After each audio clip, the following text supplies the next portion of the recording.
Gas ও জ্বালানি সংকটে বৃহত্তর চট্টগ্রাম অঞ্চলে ২৪টি বিদ্যুৎ কেন্দ্রের মধ্যে ৫টি বন্ধ, বাকিগুলোর উৎপাদন নেমেছে অর্ধেকে। জাতীয় গ্রিড থেকেও সরবরাহ কমায় চট্টগ্রামে প্রতিদিন গড় লোডশেডিং ১৭০ মেগাওয়াট ছাড়িয়েছে। প্রচণ্ড গরমে বিদ্যুৎ না থাকায় জনভোগান্তি চরমে। বাংলাদেশের প্রথম 5D AI ইনভার্টার যুক্ত সর্বোচ্চ বিদ্যুৎ সাশ্রয়ী যমুনা এয়ার কন্ডিশনার। বৈশাখের কাঠফাটা রোদ, তার উপর লোডশেডিং, গরমে অতিষ্ঠ মানুষ প্রশান্তির জন্য ছুটে এসেছে প্রকৃতির সান্নিধ্যে।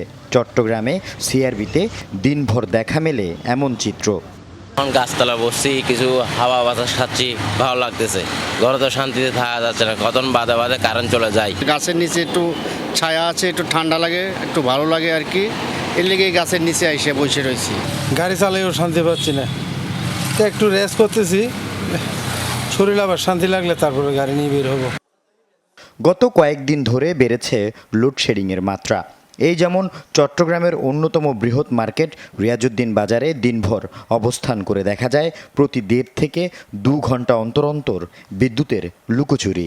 আমরা এভাবে হলে ব্যবসা কীভাবে করবো? যদি আইপিএসও ব্যাকআপ দিচ্ছে না, কারণ গেছে এখন 2 ঘন্টা হয়ে গেছে প্রায়।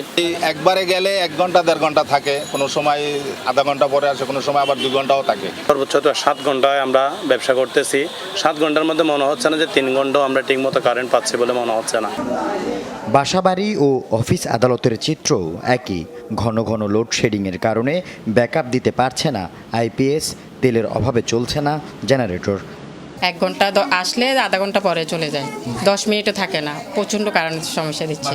3 গুণ তেল বেশি যাচ্ছে, তারপরে আমরা কি জেনারেটরটা আপনার চালাতে পারছি না। ঘন্টা 2 ঘন্টা চালানোর পরেও কি আমরা কি বন্ধ রাখতে হচ্ছে। তো অনেক গরম পড়ে, এখন জেনারেটর অল্প সময় চালাইলে গরম হয়ে যায়, আর আমরা স্বাভাবিক মতন তেলও পাচ্ছি না।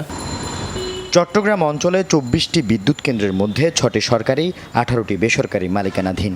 এসব কেন্দ্রে বিদ্যুৎ উৎপাদন সক্ষমতা 4,600 মেগাওয়াটের বেশি, কিন্তু রক্ষণাবেক্ষণ জটিলতা এবং জ্বালানি তেল ও গ্যাস সংকটে উৎপাদন নেমেছে অর্ধেকেরও কমে।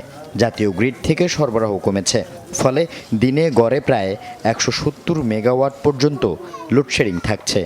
আমার চাহিদাটাও ফিক্সড না। সকালবেলা আমার চাহিদা ছিল 1100 মেগাওয়াট, আমাকে দিচ্ছে 800 মেগাওয়াট, 300 মেগাওয়াট সেটি না। এখন কত হচ্ছে? এখন 1100 মেগাওয়াট লোড, এখন দিচ্ছে 1000 মেগাওয়াট, আমি 200 মেগাওয়াট। তবে সম্প্রতি চট্টগ্রাম সফরে আসা বিদ্যুৎ প্রতিমন্ত্রীর দাবি, লোডশেডিং এখনও সহনীয় পর্যায়ে আছে।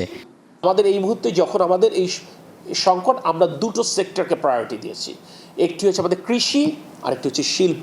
হাউস হোল্ডের লোডশেডিংয়ের মাত্রা বাড়াতে হচ্ছে, কারণ আমাদেরকে ওই দুটো জায়গায় ফোকাস করতে হচ্ছে। আল আমিন শিকদার, যমুনা নিউজ, চট্টগ্রাম।